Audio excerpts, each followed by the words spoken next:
पूरी तरह से कह दिया कि जी हम तो ये वाला अमेंडमेंट रातों रात ला रहे हैं, वो भी आधी रात को ला रहे हैं। जब आप आधी रात को अध्यादेश ला सकते हैं तो अब आधी रात को राज्यपाल बदल सकते हैं, सब कुछ बदल सकते हैं। हाँ, आधी रात तो फिर आप ये क्यों नहीं कर सकते कि इतने सारे बिल आपने छोड़ दिए और जी विपक्ष शोर मचा रहा था, कब तक ये कहते रहेंगे कि वो शोर मचा रहा था? आप शोर मचाए बिना ही ये काम कर सकते थे। महिला आरक्षण नहीं आया और बहुत से मुद्दे हैं जो उन्होंने पूरे नहीं किए। मेरा ये ग्रज भी है। मैं खुद कांग्रेस में, मैं ऑल इंडिया महिला कांग्रेस की महासचिव रही हूँ, मैंने वर्षों महिला कांग्रेस में और पार्टी में काम किया है। वही हाल है जो यहाँ पे आपने मुझसे सबसे अंत में पूछा, क्योंकि मैं अभी शुरुआती मैंने आप ये हमारा समाज है, ये हमारी सोसाइटी है, इसमें महिला बिल सबसे पीछे। यूसुफ जी भी नहीं बोले और यही हाल है। और मैं ये कहूँगी कि मेरी पार्टी कुलदीप बिश्नोई जी को आप एक बार मौका देके देखिए, हम किस तरीके से हम तो चुनाव हो चुका है संध्या जी, चुनाव हुआ है, हम मुख्यमंत्री बनाएंगे कुलदीप जी। बहुत अच्छी बात है। लेकिन राज साहब अभी तक आप पे हम आएंगे। हमारे वरिष्ठ सहयोगी हैं यूसुफ अंसारी जी। अभी जो चर्चा हो रही है, कांग्रेस कह रही है हमने बहुत वादे किए, पूरा किए, बीजेपी समर्थन नहीं दे रही है, इनका कहना महिला आरक्षण नहीं हुआ। सुरेश जी का आपको इस परिप्रेक्ष्य में क्या लगता है, कौन सी पार्टी अपने घोषणा पत्र को इंप्लीमेंट करने में, क्रियान्वित करने में ईमानदार रही है पिछले 20 वर्षों में? देखिए, पिछले 20 वर्षों की अगर हम बात करें तो कोई भी पार्टी अपने चुनावी घोषणा पत्र को पूरी तरह लागू करने में ईमानदार नहीं रही, पूरी तरह ईमानदार नहीं रही। हर पार्टी के कुछ लोक भावन मुद्दे होते हैं, कुछ वादे होते हैं जिनको पूरा करने के लिए पॉपुलिस्ट जिसे हम कदम कहते हैं। जैसे 2012 में अखिलेश यादव ने कहा कि हम लैपटॉप बांटेंगे, टैबलेट बांटेंगे, वो सरकार आई, उन्होंने लैपटॉप टैबलेट बांटे जगह जगह जाके जिलों में, और बाद में ये भी खबर मिली कि साहब वो लैपटॉप टैबलेट जो है रिसेल हो गए हैं, और वो टैबलेट जब खोलते हैं समाजवादी समाज प्रचार भी होता है। या दक्षिण भारत में एक चलन था कि रंगीन टीवी बांटे जाएंगे, कहीं 2 रुपए किलो चावल, 3 रुपए किलो आटा, तो ये सब चीजें होती हैं। लेकिन अगर हम बात करें नेशनल लेवल पर, तो अगर अटल बिहारी वाजपेयी जी की बात अभी चल रही थी, सूर्य जी ने भी बोला, राजीव जी ने बार बार पूछा गया सरकार ने क्या किया, इसमें कोई डाउट नहीं है कि अटल बिहारी वाजपेयी इस देश के पहले प्रधानमंत्री थे जिन्होंने इंफ्रास्ट्रक्चर के डेवलपमेंट पर ध्यान दिया। और उसके बाद जो देश का विकास हुआ है, जो भी विकास हुआ है, हम उस पर नहीं जानते कितना होना चाहते कितना हुआ, लेकिन उसमें एक गति आई है। गोल्डन जो देश के 4 बड़े शहरों को जोड़ने का प्रस्ताव था, गोल्डन क्वाड्रिलेटरल, वो एक बड़ी योजना थी। और प्रधानमंत्री सड़क योजना जो शहरों से गांव को जोड़ने की योजना थी, वो एक बड़ी योजना थी। सभी नदियों को जोड़ने की बात भी कही। हाँ, वो इत्तेफाक से हो नहीं पाया, कुछ जगहों पर हुआ, कुछ जगहों पर नहीं। जैसे गुजरात में हुआ है काम, मध्य प्रदेश में काम हुआ है, हमारा कुछ पर पॉलिटिकल मुद्दे पर नहीं बन पाया। नहीं, उसी तरह ये बात उसी तरह से कांग्रेस की अब बात करें, कांग्रेस का 2004 का जो घोषणा पत्र था उसमें कई वादे कांग्रेस ने पूरे किए। जैसे मिशन RTI पूरा किया, उसमें 2009 में राइट टू फूड दिया था, फूड सिक्योरिटी, वो उन्होंने पूरा किया। उसके बाद उन्होंने तेलंगाना का 2004 में किया था, वो पूरा किया। राइट टू एजुकेशन पूरा किया। लेकिन एक माइनॉरिटी का इशू था कि हम स्टेशनरी पावर देंगे, माइनॉरिटी को वो नहीं किया, महिला आरक्षण वाला नहीं हुआ। तो हमें ये देखना होगा कि घोषणा पत्र में कितने पॉइंट्स हैं, और 5 साल के बाद जब सरकार विदा होती है या दोबारा इलेक्शन आता है तो उन पॉइंट्स में से कितने पॉइंट्स पर काम हो पाया है सरकार का। इस बार तो कांग्रेस ने पॉइंट वाइज किया है, अनूठे तरह से राहुल गांधी ने घोषणा की थी, 15 पॉइंट्स की बात कही है कि हमारे टॉप प्रायोरिटी हैं, जिसमें उन्होंने नए एक्सपेरिमेंट किए, महिलाओं के बीच जाके, माइनॉरिटीज की बात जाकर के, शहरों में जाकर के उन्होंने कहा करेंगे। राव साहब आप कुछ कहना चाह रहे थे? मैं आपकी बात कह रहा हूँ। हाँ राव साहब कुछ कहना चाह रहे थे आप? कुमार साहब जी। कुमार साहब, हाँ, मैं यूसुफ भाई को बताना चाहता हूँ, ये नदियों का जोड़ने का सपना तो हमारे पूर्व प्रधानमंत्री जी का था, लेकिन इसको इम्प्लीमेंट किया गुजरात में। जी मैंने बताया गुजरात में काम हुआ है, इन्होंने कहा गुजरात में काम हुआ है, मध्य प्रदेश में काम हुआ है, मध्य प्रदेश में काम हुआ है। और एक मेरी एक बात, आपने अभी तक किसी ने ये बात बताई है या नहीं, मैं ये बात बताना चाहता हूँ।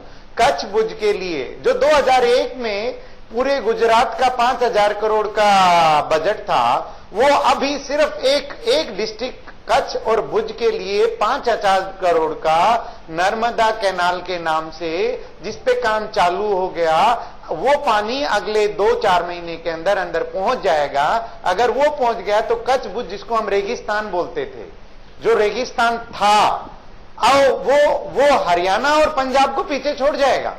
जी आप ये देखिए, पानी का जो हम सेंटर में नहीं, राव साहब, हमारे प्रधानमंत्री का विजन था। राव साहब, हम बात कर रहे थे जो भी वादे किए गए थे, जो वादे किए जा रहे हैं, उन बातों के क्रम में पार्टियां, भाजपा है, कांग्रेस है, हरियाणा जनहित कांग्रेस है, तो जो लेफ्ट है, उसमें बात कर रहे थे। आपने को जो काम किया, जो कर रहे हैं, राजीव जी कुछ कहना चाह रहे हैं कि कांग्रेस ने क्या किया? जी, प्रत्येक व्यक्ति की जो आधारभूत जरूरतें हैं, उसमें रोटी, कपड़ा, मकान, रोजगार, स्वास्थ्य, बिजली, पानी, सड़क, शिक्षा, जी, ये सब चीजें हैं बेसिकली जो बहुत जरूरी है उसको। रोटी के मामले में कांग्रेस ने राइट टू फूड दिया। मकान के मामले में निश्चित रूप से कांग्रेस पार्टी का कहना यह है कि 5 साल यूपीए 3 अगर होता है तो उसमें हम लोग प्रत्येक व्यक्ति को, जो पुअर व्यक्ति है, उसको अपना मकान देंगे। लेकिन राजीव, चूक कहां से हो गई? इतना काम के बावजूद आपने सारे काम पूरा कर दूं, कंप्लीट कर दूं। इसके अलावा रोजगार में मनरेगा हम लेकर आए। गांव में जिस तरह से मनरेगा ने लोगों को रोजगार दिया है, उससे निश्चित रूप से गांव का जीवन बेहतर हुआ है। आज ही किसी अखबार में मनरेगा की बात करें, मैं ऐड कर रहा हूं, मनरेगा को लेकर कहा जा रहा है, जयराम रमेश ने कई बार कई जगह स्वीकार किया है कि करप्शन को लेकर के गांव तक बढ़ाने में मनरेगा जैसी योजनाओं का। देखिए राकेश जी, दो चीजें दो मुद्दे मिक्स कर रहे हैं। एक समाज का इशू नहीं है करप्शन, इसे हमें समझना पड़ेगा। देखिए, अक्रॉस दी पार्टी लाइन हम लोगों को समझना पड़ेगा। करप्शन एक वाइडर एस्पेक्ट है कायदे में, जिसके लिए सभी दलों को साथ बैठ करके इस पर निश्चित रूप से आधारभूत योजनाएं बनानी पड़ेगी। करप्शन एक समाज का, मैं सबको इसे कहना चाहूंगा, राजनीतिक दलों के साथ साथ समाज का भी अभिन्न बन गया है। ये चिंता का विषय है, इसमें कोई दुराय नहीं। इसमें निश्चित रूप से नैतिक शिक्षा ही इसको रोक पाएगी, समय चिंता और राष्ट्रीय चिंता, यस, वो रोक पाएगी। रही बात कांग्रेस पार्टी की, जिस तरह से कांग्रेस पार्टी का एक उदाहरण देता हूं बस मैं आपको, इकोनॉमिक, अगर 2004 में 30 लाख करोड़ की जीडीपी थी देश की, तो आज वो 100 लाख करोड़ की 1 ट्रिलियन क्लब में हम लोग जा चुके हैं। तो ये 10 साल का हमारा समग्र विकास था, सुनियोजित विकास था और समायोजित विकास था, जिसकी वजह से हम लोग यहां तक। राजीव जी, मेरी बात चूक स्वीकार करता हूं मैं, चूक हमारी ये हुई कि हमारे देश में कहावत है कि झूठ जो होता है वो 2.5 कोस चलता है, सच 2.5 कदम चल पाता है। हम सच पे रहे, भारतीय जनता पार्टी झूठ पे रही और वो अपना गुब्बारा फुलाती रही। लेकिन 16 तारीख को वो गुब्बारा निश्चित रूप से फूटेगा और भारतीय जनता पार्टी की पुअर मिक्सिंग और कॉपिंग मैंने इसलिए कहा कि भारतीय जनता पार्टी ने अपने मैनिफेस्टो में एक चीज दी, 1 रैंक 1 पेंशन करें, 1 रैंक 1 पोस्ट जो पेंशन है फौज के लिए वो करेंगे, और कांग्रेस पार्टी उसको भी 1 महीने पहले कर चुकी थी। राव साहब, इन्होंने कॉपी भी ठीक से नहीं किया हमारा मैनिफेस्टो। राजीव जी, हाँ, राव साहब ये झूठ की बात कर रहे हैं कि भाजपा झूठ। देखिए 1 रैंक 1 पोस्ट, 1 रैंक 1 तो हो चुका है, वो तो हो कर चुके थे, लेकिन भारतीय जनता पार्टी के मैनिफेस्टो में है ये implement 1 rank 1 pension, Bharatiya Janata party के मैनिफेस्टो में है। वो ठीक है, लेकिन राव साहब ये कह रहे हैं भाजपा झूठ बोलती है, और ये क्या मिक्सिंग, क्या बताया आपने, पुअर फिक्सिंग, हाँ, पुअर मिक्सिंग और कॉपिंग की पार्टी बता रहे हैं आपकी पार्टी को, और ये कह रहे हैं कि हमारा मैनिफेस्टो इन्होंने उठा देगा, हम सच्चाई पे हैं इसलिए पीछे हैं, भाजपा झूठ का प्रचार कर रही है इसलिए काफी आगे दिख रही है। राजीव जी, आप बौखलाए हुए लगते हैं। आपको लगता होगा क्योंकि आप जवाब नहीं दे पा रहे मेरी किसी बात ऐसा मुझे, आप बौखलाए हुए, आप हमारे प्रधानमंत्री के उम्मीदवार हैं नरेंद्र भाई, आप एक बार उनके विजन तो सुन लीजिए। और जो उन्होंने नरेंद्र भाई का विजन जो है अडवाणी जी से हटकर के अडानी पर चला गया है। नरेंद्र भाई का विजन जो है ना अडवाणी जी से हटकर अडानी पर चला गया है। लेकिन राजीव जी,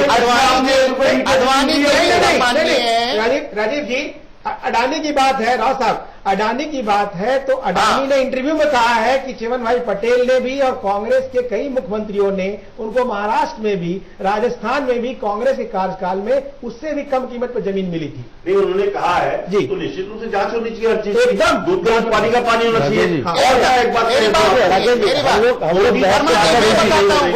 इस पर कुछ बोलना चाहूंगा। गुजरात में जब जांच होगी तो दूध पानी का पानी हो जाएगा। बात मुद्दों की कर रहे थे, घोषणा पत्र ये भी है, भ्रष्टाचार है। राकेश जी, 10,000 करोड़ भारतीय जनता पार्टी का बजट है। मैं इस पर कुछ बोलना चाहूंगा। प्रचार का कहां से आप ऐसा, आपका जो मुख्य मुद्दा है मैं उस पर आना चाहूंगा, जो आपने शुरू किया था मुझसे पूछा, फिर राजीव जी ने फिर हमसे, तो मैं एक प्रश्न पूछता हूं आपसे, आप एक्सपर्ट हैं, आप भी, आप ये सोचिए कि जो मैं बता रहा था कि कांग्रेस ने रूल किया पूरे 50 साल, बाकी दूसरी पार्टियां थी। About कांग्रेस को 50, पूरा 50, yes. कांग्रेस को पूरा मौका मिला कि आप करप्शन टैकल कर सकते थे। अभी मैं ये नहीं बोल रहा हूं कि बीजेपी बहुत अच्छा है, कि बीजेपी को भी एक मौका दिया जनता ने।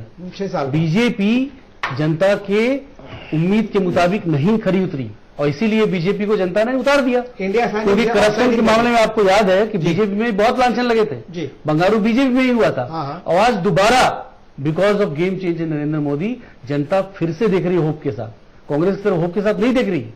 इनको अगर मौका जी मुझे लगता है, मैं अपनी बात बोल रहा हूँ, व्यक्तिगत रूप से मैं कह सकता हूं, मैं अपनी बात बोल रहा हूं। कल को अगर इनको मौका मिलता है तो अगर ये फिर से वही करेंगे, इन सब इशूज पर अगर नहीं खड़े उतरेंगे ये तो फिर से उतार दिए जाएंगे। हाँ, ये भी सही है, लेकिन कांग्रेस ने नहीं ऐसा लगता है किया। कि ये अपने प्रति नरेंद्र मोदी की सरकार जो कही जा रही है बीजेपी की जगह, मोदी की सरकार वो अपनी ईमानदारी के पैमानों पे खरी उतरेगी। बिल्कुल उतरेगी, मुझे नहीं लगता कि मुझे कोई डाउट ही नहीं है। संध्या जी, आपको तो ऐसा लग रहा है कि जो बात कर रहे हैं, इन्होंने गुब्बारा फूटने की बात कही, इन्होंने एक आकलन किया यूसुफ जी ने, आपको क्या लग रहा है कि जो उम्मीदों की बात कर रहे हैं, वादों के अनुरूप जो भी आने वाली सरकार है, जो दावा किया जा रहा है कि नरेंद्र मोदी जी की सरकार होगी, उसमें भाजपा उनके पीछे है, वो आगे आगे हैं, उसमें आपको क्या लग रहा है कि वाकई अपने वादों पे, अपने नारों पे और अपने जो किए गई बात है उस पर खरी उतरेगी और ईमानदार सरकार होगी? जी बिल्कुल, मुझे ये लगता है, मुझे ही नहीं देश के बच्चे बच्चे को लगता है कि आज मोदी जी जो कह रहे हैं वो पूरी तरह से अपने वायदे निभाएंगे। मैं आपको एक छोटी सी बात कहना चाहूंगी कि एक बच्चा सवाल जवाब तैयार कर रहा था तो सवाल पूछा मास्टर ने कि हमारे देश के प्रधानमंत्री कौन है, तो उन्होंने कहा कि मोदी जी। बोले यार अभी तो रिजल्ट नहीं आया है और मनमोहन सिंह जी है, तुम्हें इतना नहीं पता? कहते नहीं, लेकिन मेरे पेपर जून में होने, मैं उसकी तैयारी कर रहा हूँ। क्या बात है, क्या मेरे पेपर अभी नहीं होने। तो जो अपने एग्जाम की तैयारी करते हुए एक बच्चा जो पढ़ रहा है, जो अभी पढ़ रहा है, उसको मालूम है कि मैंने पेपर में मोदी लिखना है। इनमें देखिए सपने निश्चित रूप से देखिए राजीव, जब आप बोल रहे थे मैं नहीं बोल रही, उनका कहना है कि जब आप मैं नहीं बोल रही, परंपरा जब आप बोल रहे थे नहीं देखिए, और मैंने आपको एक बच्चे की बात की कि जब सबके दिमाग में आ चुका है, मन में आ चुका है कि मोदी जी ही प्रधानमंत्री, मतलब गुब्बारा नहीं फूटेगा? नहीं, गुब्बारा नहीं फूटेगा, गुब्बारा फूटेगा और रसम नाम की संस्था भारतीय जनता पार्टी ऐसा है, लोग आगे ये भी ध्यान रखिएगा। देखिए किसी के चाहने से नहीं हो रहा, रसम नाम की संस्था फोड़ देगी। और रसम नाम का मतलब है RASF, R for Rajnath, A for Advani, S for Sushma, M for Murli Manohar Joshi. 4 लोग आगे मिलकर मोदी जी आप ऐसा कैसे ऐसे लोगों पे इल्जाम लगा रहे हैं? वो इतने बड़े अडवाणी जी उन्होंने कहा इन्वॉल्व किया, एक मुरली मनोहर जी ने कहा इन्वॉल्व किया। अगर राजीव आप सपने देखिए दिन के, आप ही देख रहे हैं, ये सपने देखिए कि सबके एग्जाम खत्म हो जाएंगे अप्रैल में, और ये अप्रैल में खत्म हो चुके हैं एग्जाम जून की, तो ये एग्जाम और एक कराएंगे लोग,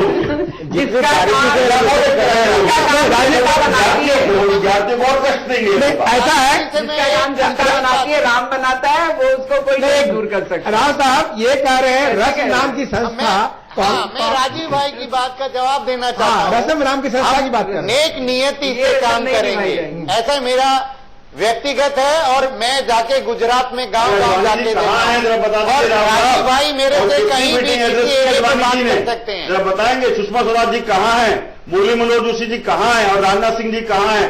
जो राजनाथ सिंह इस तरह से करके चुनाव लड़ रहे हैं, और 16 तारीख को पता चल जाएगा। नहीं, आप देखिए राजीव जी, हम तो सरकार बना रहे हैं, भाजपा सरकार की विजन की बात बताता हूं। हम नेक नियति से काम करेंगे और देश का विकास उसमें तय है, नेक नियति से काम करेंगे। आपकी भगवान राम के मंदिर पर आपकी से काम करेंगे, कॉमन सिविल कोड नहीं, उस पर कुछ सुरेश जी करेंगे। ये कह रहे हैं राम मंदिर पे और सिविल कोड पे आप कुछ बताना चाह रहे हैं? मैं बताता हूं जी कि राम मंदिर में जो बीजेपी का स्टैंड है, एज ए जर्नलिस्ट मैं एनालाइज करता हूं, तो उनका कहना है कि जब भी पार्टी सत्ता में आएगी तब की बात हो रही है, वो मेजोरिटी उनको मिलनी नहीं है। उन्होंने बोला है कि लेजिस्लेशन से करेंगे या कंसेंसस से करेंगे, शुरू से ही रहा है। और वो खुद जब तक इतनी बड़ी मेजोरिटी नहीं ले आते, मुझे नहीं लगता राम मंदिर में कुछ होना। यूनिफॉर्म सिविल कोड पर तो राजीव जी को भी नहीं बोलना चाहिए, क्योंकि आर्टिकल 44 जो हमारा फैजाबाद में फिर वो मंदिर का फोटो भी लगाते हैं। मैं बता रहा हूँ, उसकी बात में बोल दिया। मैं बता रहा हूँ, uniform civil code is a commitment of the Indian constitution to the people of India. उसको कोई भी पार्टी इंप्लीमेंट करने की बात करे तो ये हिंदू कोड नहीं है, मुस्लिम